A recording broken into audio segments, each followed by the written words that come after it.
Attention, c'est la critique de force occulte. Il y a beaucoup d'eau dans cette force qui est occulte. Donc c'est la force occulte.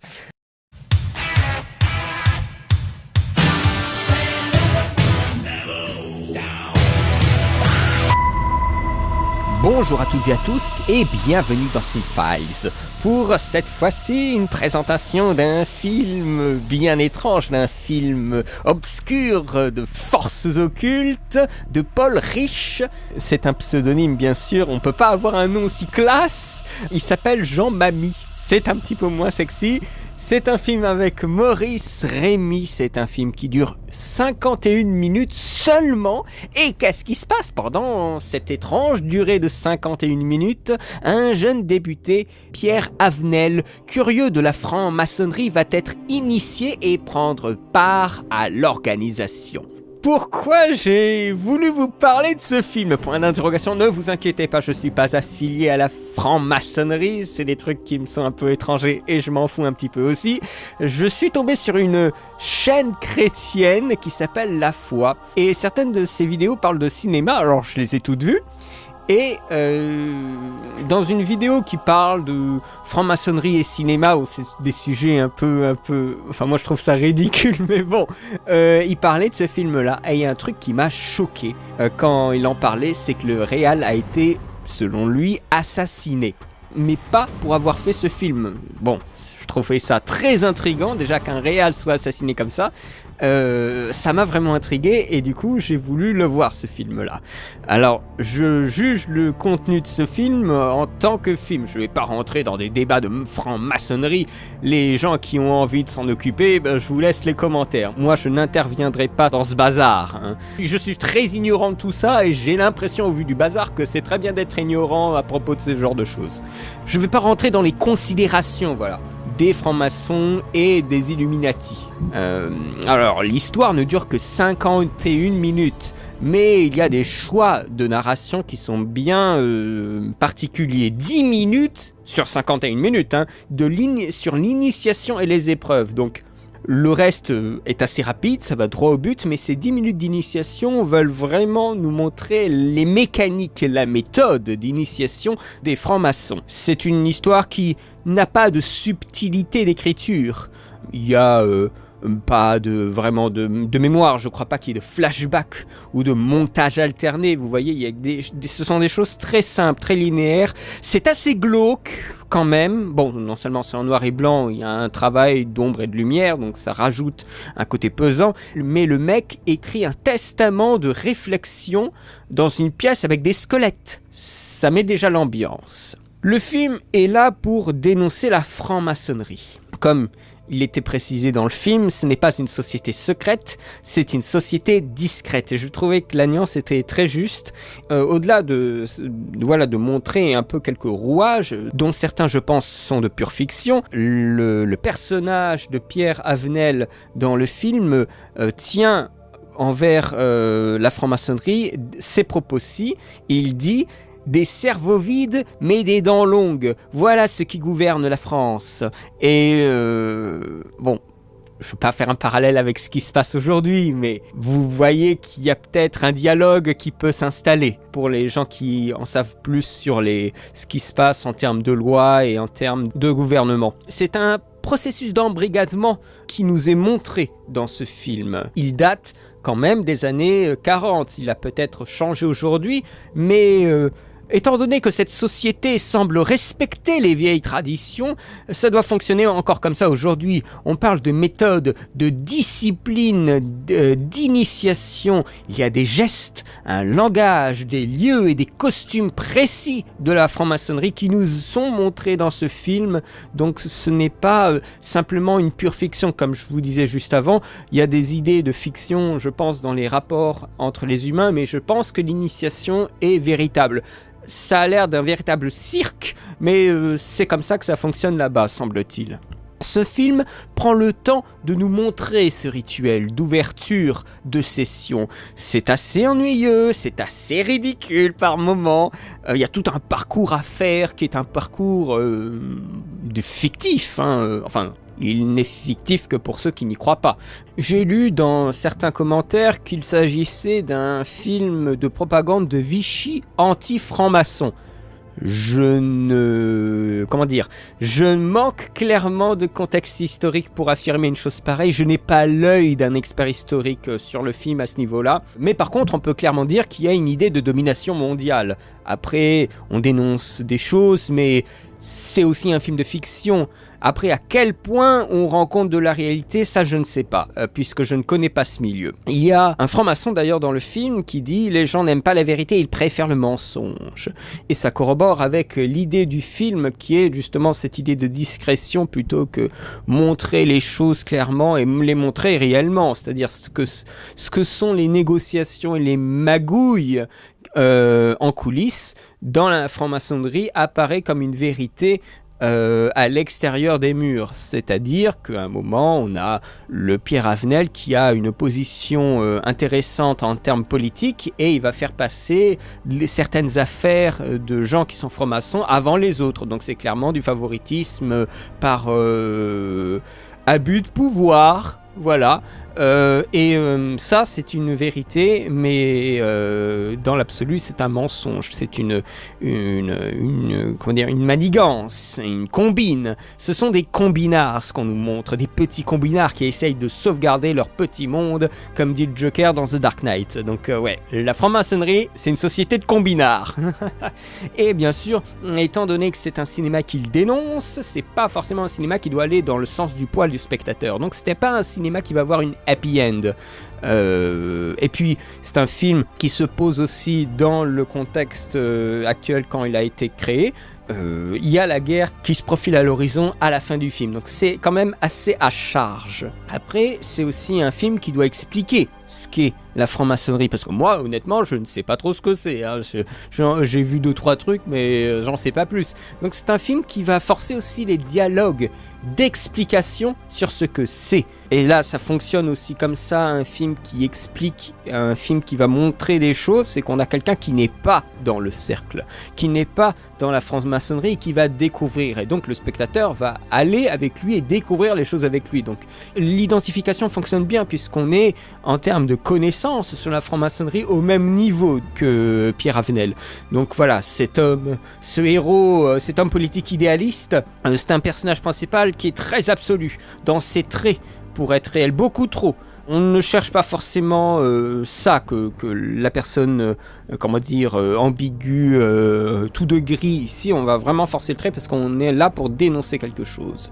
Donc on le montre dès le départ, en train de sermonner ses confrères et de dire qu'il y a de la corruption et tout ça. Et rapidement, nous avons la même corruption, les mêmes magouilles du côté de la franc-maçonnerie avec les passe-droits pour l'ouverture d'un bureau de tabac par ici, la Légion d'honneur qui est négociée en coulisses et encore un faux témoignage pour couvrir une affaire. C'est une corruption progressive qui nous est montrée et qui fait désenchanter le héros sur ce qu'est la franc-maçonnerie. C'est quelque chose qui lui a été montré comme idéal au départ. Il a des choix qu'il a, mais qu'il doit refuser pour faciliter les voies de la franc-maçonnerie. Par exemple, il y a un projet de loi excellent pour la France, mais proposé par un opposé à la franc-maçonnerie. Et donc, en tant que député, il veut voter pour, mais en tant que franc-maçon, il doit voter contre. Et ça, c'est juste...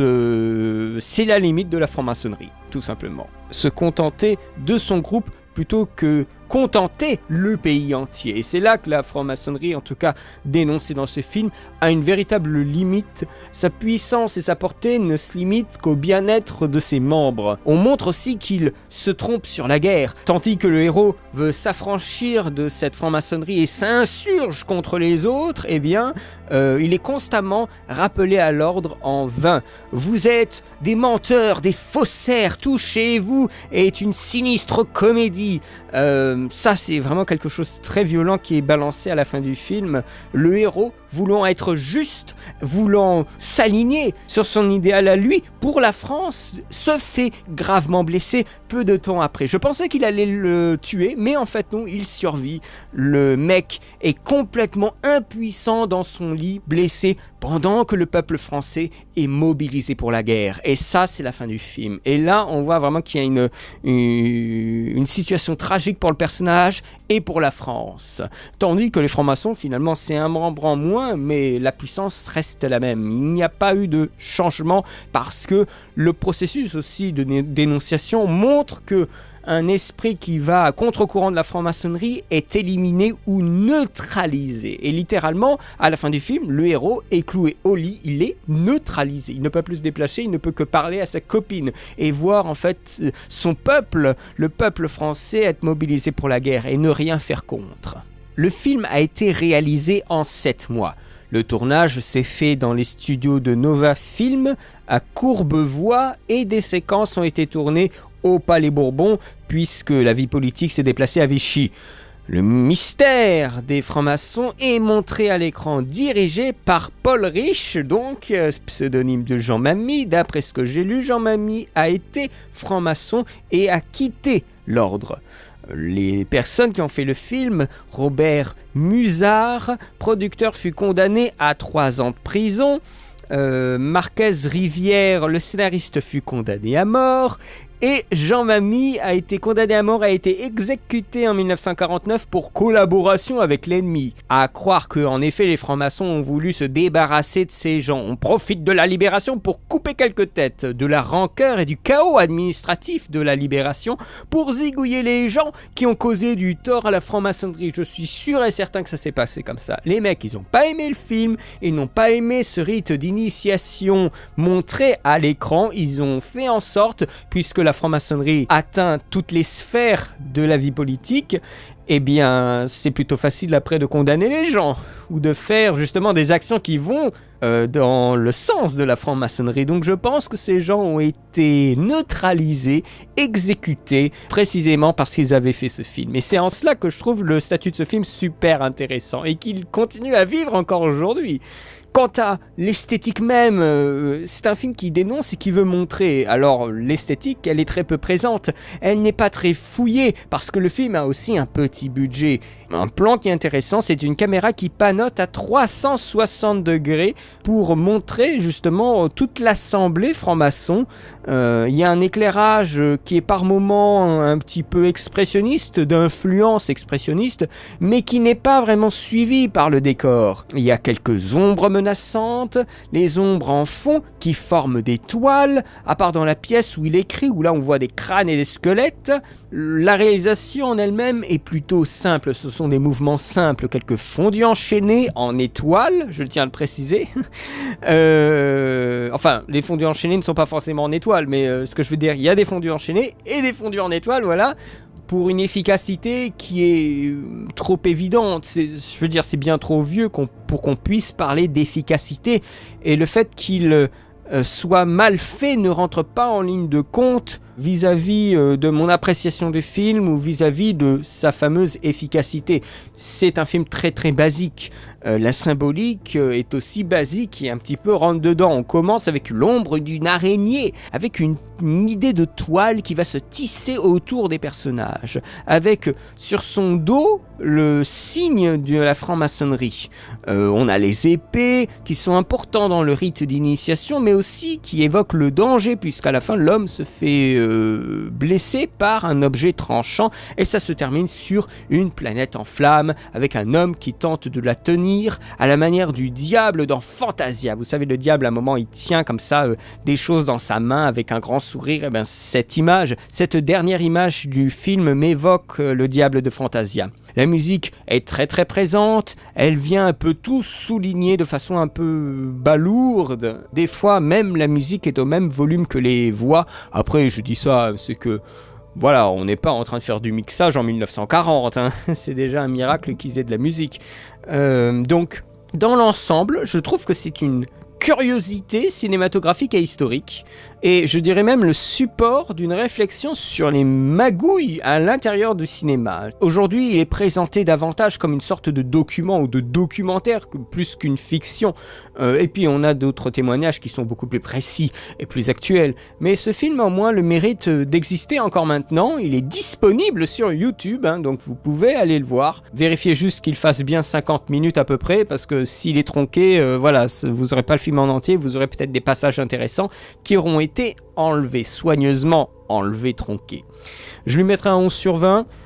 Il n'a que d'intérêt le discours rare qu'il dénonce, mais autrement ce n'est pas vraiment un très bon film, mais son statut est un petit peu particulier et j'aime bien rendre compte de films sur ma chaîne qui ont des fois, par moment, un statut un petit peu particulier, que ce soit des films qui ne sont pas aimés ou des films qui sont à part. Je veux dire, quand j'ai fait The Naked Prey ou Le Dernier Train du Katanga, ce sont des vieux films que j'ai choisi parce qu'ils avaient un statut particulier. Ils sont étranges, ils sont pas normaux. Je pourrais faire des films très très très classiques, mais je trouve que remuer justement ce genre de films qui ne sont pas du coup des masses vues, eh bien ça permet de mettre un peu en avant d'autres cinémas et peut-être quelque chose qui est aussi intéressant à regarder aujourd'hui qu'à l'époque. Sauf qu'à l'époque, il n'y avait pas une moyen de le médiatiser comme maintenant. Donc si je peux peut-être intéresser 2-3 personnes sur la chaîne à propos de ce film, il dure qu'1 heure, c'est pas la mer à boire, eh bien je vous invite peut-être à le regarder en fenêtré pendant que vous faites autre chose, ça peut peut-être mieux passer, mais en tout cas moi j'étais content de le voir. Moi je sais que ce genre de choses ça existe et ça existait déjà à l'époque. Je vous remercie d'avoir vu cette vidéo, j'espère que ça vous aura plu, que ça vous aura intrigué comme moi j'étais intrigué par le film.